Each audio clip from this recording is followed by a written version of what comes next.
podcast. My name is Courtney. I'm hosting with my dear friend, Bri and Court. Hello. The intention of the show is to bring together men and women to create healthy, polarized relationship dynamics by learning how to honor each other's natural masculine and feminine energetic core. I felt like a mouthful today. Yes. If you are new to our work, I want to introduce my friend Bri and then myself, and then we will dive in. Cool. Amazing. Yeah. Tell my friends who you are, what you do. Yes, as Courtney said, if you're new here, my work in the world is helping really high achieving, driven, ambitious women reclaim their feminine energy and start breaking relationship patterns so they can start attracting healthy, empowered masculine partners, as well as grow their businesses. That's part of my expertise as well. I have clients that I support in business and sex, love, and intimacy too. That's part of my formal training. So all of the things, more money, more pleasure, more love, more healthy peace of mind. That's my work in the world. Courtney. Such a gift. What Yes. is your magic? Yes, I also help with feminine energy coaching and releasing some of those patterns that we experience. My work is more body-based and nervous system work, really helping women integrate what is happening in their nervous system so that they can stand stronger in their boundaries, have those healthy, empowered feminine boundaries that allow them to naturally reveal more of who they are meant to be authentically in the world. Speaking of boundaries, I'm so excited for this episode. Me too. One of my favorite things to talk about. Courtney's the boundary queen. We were just talking about this. Thank you. Yeah. Thank you. I have had a lot of practice, so it feels like a lot of practice. But that being said, there's a lot to share on this topic. So this week we're going to be talking about boundaries. If you haven't put that together already, is there a question that you would like to lead the audience? We're going to put a question in the question box below that we would love to hear back from you. Yeah. Well, you are putting me on the spot. I am. And Sorry. I understand that that's just retaliation, so I don't take it personally. I'm just joking. Yes, what should we have them ask about boundaries? I would say keep it simple. What do you feel like is your biggest struggle when it comes to either setting or respecting other people's boundaries? And the second part is more interesting because I feel like people don't examine the latter half of that. We're always talking about how to set boundaries to honor yourself, but do you know how to respect other people's boundaries wholeheartedly? Is a really interesting thing to assess yourself on. Yes. Yeah. Wow. So well said. Yeah, I was just thinking, where do you struggle? Is it the incoming part that you have a hard time keeping them sturdy? Or is it the outgoing part where maybe you have a hard time kind of containing yourself and keeping yourself in check of where you stop and someone else starts? So brilliant. Yeah, we often talk about, if you haven't already listened to episodes 4 and 5 from 2 years ago now. Yeah. I think it's 4 and 5 that deep dive wounded versus empowered masculine and feminine energy. And then we have a couple, I think they're in the teens or the 30s, where we updated that. We gave them even more. Gosh, I don't even remember. There's a the couple, numbers. Yeah. There's about 4 episodes where we're really deep diving the energies as much as we can in a free container, which is a little bit different than our paid ones. But when we're talking about boundaries, healthy boundaries usually come from empowered masculine energy. Really rigid boundaries come from wounded masculine energy. No boundaries for yourself or other people is more wounded feminine. And honoring and setting your own boundaries comes more from empowered feminine, but it's a result of that empowered masculine supporting you. So what do you notice, Court, in terms of boundaries that really you find your clients or other people struggle with the most?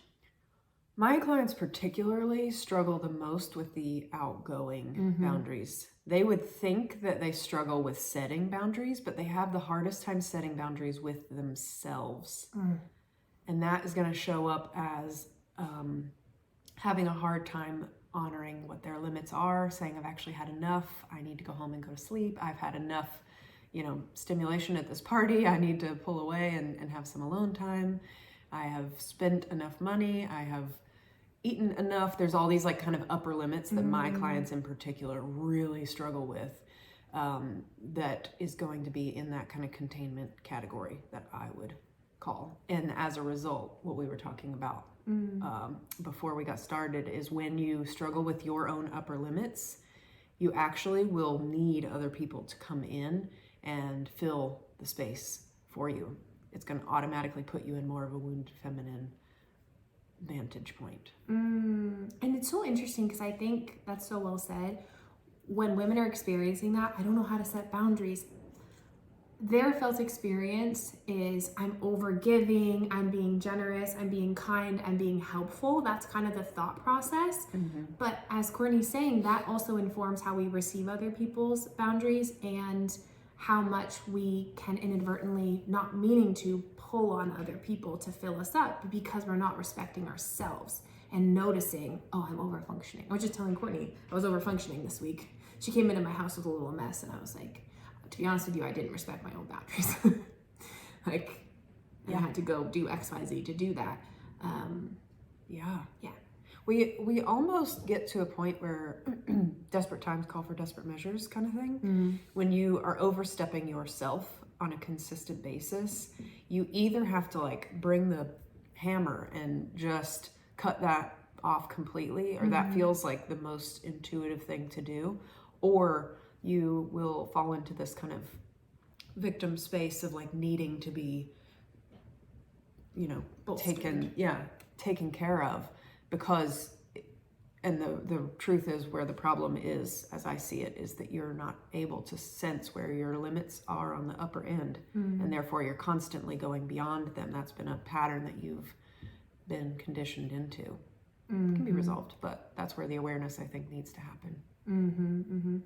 The other thing I see a lot with my clients is the fear of setting boundaries out of fear of abandonment. And not feeling, somewhere along the line they learned that either the more I achieve, the more I get love, connection, and safety. So like if I overfunction, overgive, I'll be guaranteed that love and connection, typically from caregivers and then early relationships, if you've had both, that impacted you that way.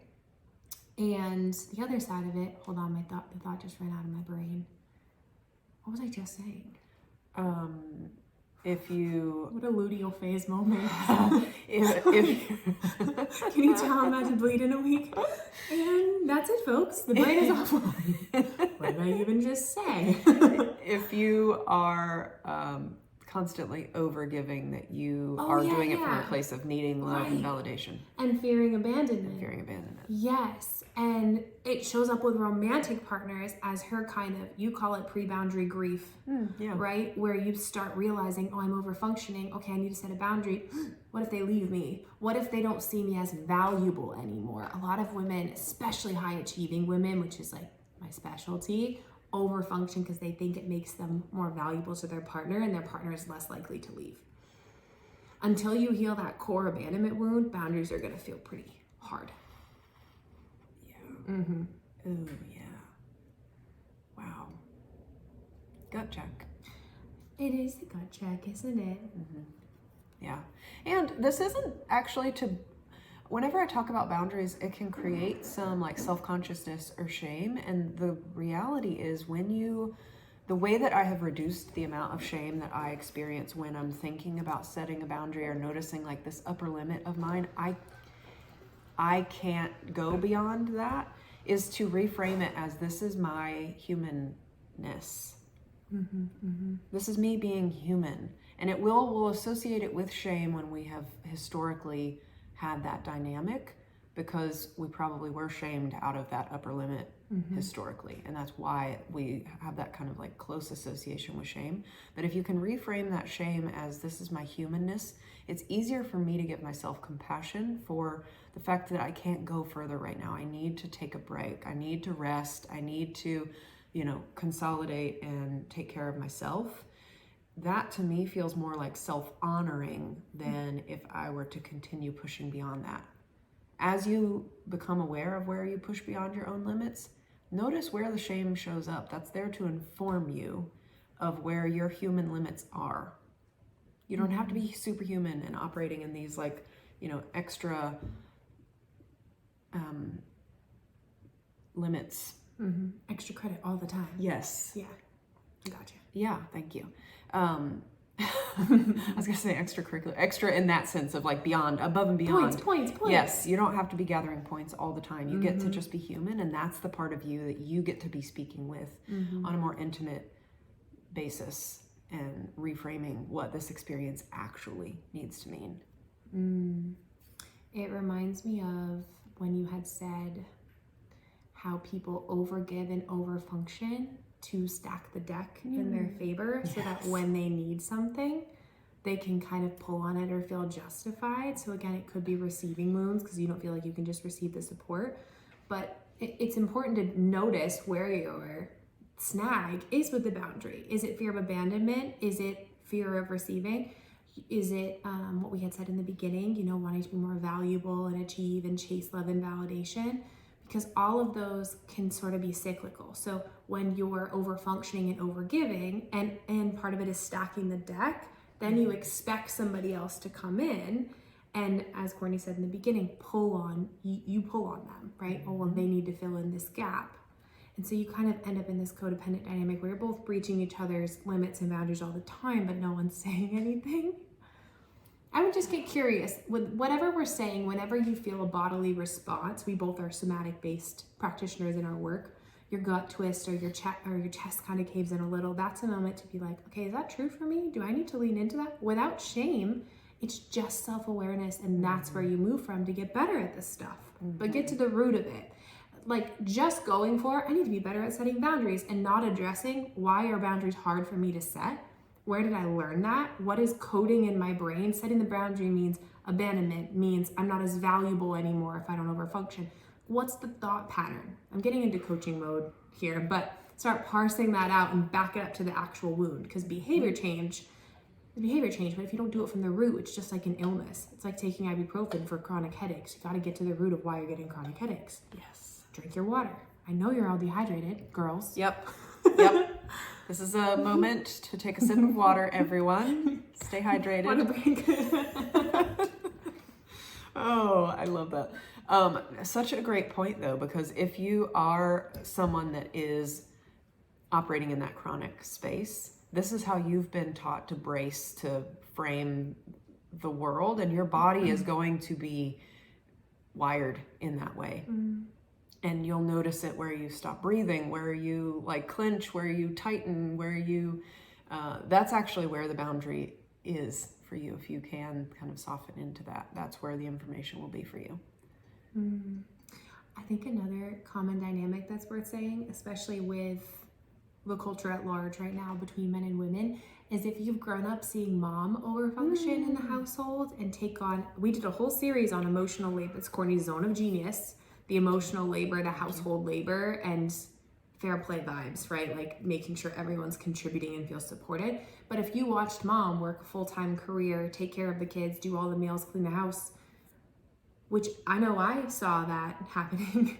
Most of my peers, that's what we grew up in. It was like the first wave of women getting to really be welcomed in the workplace, but then also having this expectation that there's still like a 1950s housewife. Yes. Right? And so there's no division. So not only did we as women grow up seeing that, but also the sons who were raised by those women saw it. So sometimes adult children who are now men can put that on the woman they're with. Oh, well, my mom overfunctioned all the time, but they don't see it as overfunctioning. They see it as like, my mom did it all. Yeah, this is normal. So if you're a man listening, I would love for you to unpack that. Because women are, I'm telling you, the division of emotional labor and emotional intelligence are like the two biggest things women are begging for in relationship right now. Yep. You know, it's kind of like we say, like, our dads set the bar high. It's like their moms set the bar high. That's how they'll think in their mind. Like, my mom, I'm looking for someone like my mom in that she can do all these things, when they don't see that as an underlying toxic time message, as the writer of Fair Play calls it, of the expectation. Was that honoring for herself too? There are women who can do a lot from a place of self-honoring, and the culture at large puts a ton of pressure on, and probably men too in different ways, but in this particular dynamic, puts a ton of pressure on women to be both a full-time earner and a full-time mom. 100%. Yeah, well said. And then the flip side of that is most moms don't talk about the fact that they're overfunctioning. Maybe they didn't even have the awareness. Another piece that's important to acknowledge is they didn't have personal development at their fingertips like you and I do right now. We open TikTok and can find anything you want about how to grow as a person. Yep. So probably wasn't acknowledged, and she just went on overfunctioning and burning out. And usually, this is obviously anecdotal, but typically there's some codependency. I noticed that as a really common wound for moms, because they feel like they have to be everything to everyone, and then they overgive. And the adult children of moms like that tend to say, my mom expects me to do whatever she wants me to do. She wants me to bend my plans. She wants me to, when we go on family trips, change my dates. Do you ever notice that pattern? Yes. Especially between moms and daughters. The adult child will be like, my mom is always pulling on me. Yeah, because when we're overfunctioning, we also expect other people to overfunction. So mom is going, well, I overgive. I've done everything for you guys. I never took care of myself. I did everything for the good of the family. That because those are her lenses, she assumes, well-meaning, we all do it, we're human. Everyone's standards are like that. Yep. And that's the bump up that so many women are coming right now as they're healing their mom stuff. So then adult child starts setting boundaries, and mom gets, frazzled and triggered by that. And it's going to make her reflect on overfunctioning. This is not a blame of either party. It's just pointing out a pretty common dynamic right now in society. Yes. I forget who said it. I feel like it was like Danielle Laporte a long time ago, but it was basically the idea that when you as a parent operate from a sense of duty, the legacy that you pass on is indebtedness. That when you're overfunctioning as parent, you are passing on a legacy of debt to your child that you will now draw upon. You're kind of constantly overdrafting from them for the sake of duty. Wow. Does that make sense? It was really eloquently said, and I was like, oh my gosh. Yeah, so the level at which you overextend yourself, you're modeling that to your kids, and the expectation is that they will do it too. That's where the rub happens, is when you decide to break that cycle. I'm curious either what she said or what you think about this, your thought or hers, but when you're doing that, is there a guilt trip attached to it? Yeah. Yep, on both sides, because the now adult child is like, am I allowed to say no because I don't want to? And the parent is like, well, I did it. I sucked it up. I went on family vacations with the in-laws and I didn't like them. Like, yep. I think I just burped. Excuse me. I'm drinking coffee. Anyway, terrible timing. Bodies, you're gonna do body step. So anyway, I think the biggest gut check, when we say that we struggle with setting boundaries, we often also struggle with receiving boundaries. And that's really important because that can make other people feel emotionally unsafe if we don't know how to respect their boundaries. If we're constantly pulling on them when someone is saying, hey, I can't do it that day, I'm really sorry, I'm super busy, and we're like, but I need you, but you could arrange this. Or one of my personal pet peeves is when people weigh in about their personal values against your decision. So like if you're saying, I can't spend money on that trip, I'm really trying to build my savings. Then someone starts to say, oh, but you drive a really nice car and you do all these things. Like, of course she can afford to go on a trip, comparing their values with yours and projecting it, when it's like, no, everybody's values are different and their goals are different at different times. We don't really get to argue with someone's boundary, right? The best way to be respectful and be a good friend and build intimacy and safety in the relationship is just to honor it. And if you don't understand it, to get curious about it with that person. Yes. Yeah. Ooh, so well said. Wow. This is nuanced. I do want to put a caveat in here because I imagine that the people who are listening, my clients, your clients, tend to be highly conscientious. Yeah. More on the agreeable, open end of the spectrum. And that's why they are drawn to things like, do you struggle with setting boundaries?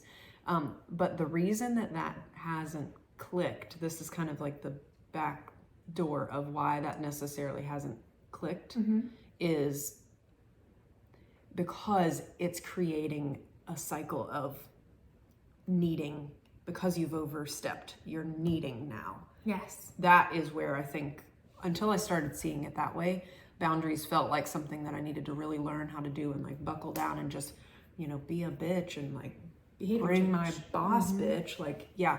That I needed to really like hit people in the face with these boundaries. And that creates a rigidity that's not terribly empowered either. Ooh, you brought up a really good point, because boundaries are not meant to control people either. Yes. That's the misinterpretation on receiving them and also setting them. We think that we're controlling other people. Boundaries are about you and what you need to feel happy and healthy. You never have to say, I need you to do X, Y, Z. That's always going to come off a little bit more controlling. It's, okay, what I know that I need is some more support around the house to really feel like I'm in my radiant, relaxed feminine with you that I know you want. Is that available? And, you know, can we talk about what that would look like? Right? It's all about me. I'm noticing I'm burning out. I'm noticing I'm over functioning. And as a result, I'm not really able to show up as the best version of myself. I can no longer do XYZ tasks. What could we do? Could we get a housekeeper? Could we divide the labor? Could we get the kiddos involved and see if they can support? You know, it's always about you and what you need to keep your heart open to life and your partner and all the things. Yeah, and to let your body soften. Yeah. Because I don't think that a lot of women intend to live that way, but a lot of women do live in a very hardened, braced body, and that has health implications on the inside when you are consistently in that kind of like cement exterior. You're kind of surviving to get by, and your body is on the inside like, whoa, mayday. Not great. Stoically masculine shield on the outside. This is a juicy one. Do you have anything you want to add? I feel like we've given people some really good clarity and awareness in 20 minutes. Yes. I think, you know, at this moment, I don't. But this will probably be something we talk about again. We usually have a quarterly boundary episode. Sorry. The change of the seasons is really messing with me. We usually have a quarterly boundary episode, so maybe stay tuned. As we know more, we will share more. And share this with somebody you think it would help. Also, if you feel like this wasn't too harsh, maybe you share it with your mom if you're healing the relationship. Maybe you share it with other people you feel like you might be in this little bit of codependent kind of pulling and pushing on each other's boundaries dynamic. Open it up. And you can even say it with, I really want to be closer to you and I'm noticing we're kind of snagging on the boundary part. Can you listen to this episode with me? Be brave. I love that. Great suggestion. Courtney, tell the people. They love you. They want to work with you. What do you have going on, and or where can they find you? Yes. You can find all my stuff at CourtneyShand.com, Courtney_Shand across the board on social media. If you like this particular work, my program Expand is going to be where you need to focus, because we talk about the internal boundaries, the outside boundaries, the different archetypes that play out in each of those challenge points and what they're actually needing, so that you can bolster that part of you and set the boundary with authority and authenticity. One of my favorite programs, and it is, it's so great. Anyways, Expand is where you're going to want to look. I do that one-on-one right now. I don't have any groups lined up for that at the moment, but I am happy to go through that one-on-one with you, or self-study.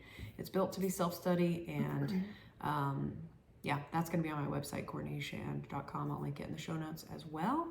Let me think. At Courtney_Shand? Yes, across the board. That's important. Thank you. Yes. For the daily stuff. Social media. Yeah. Yes. What about you?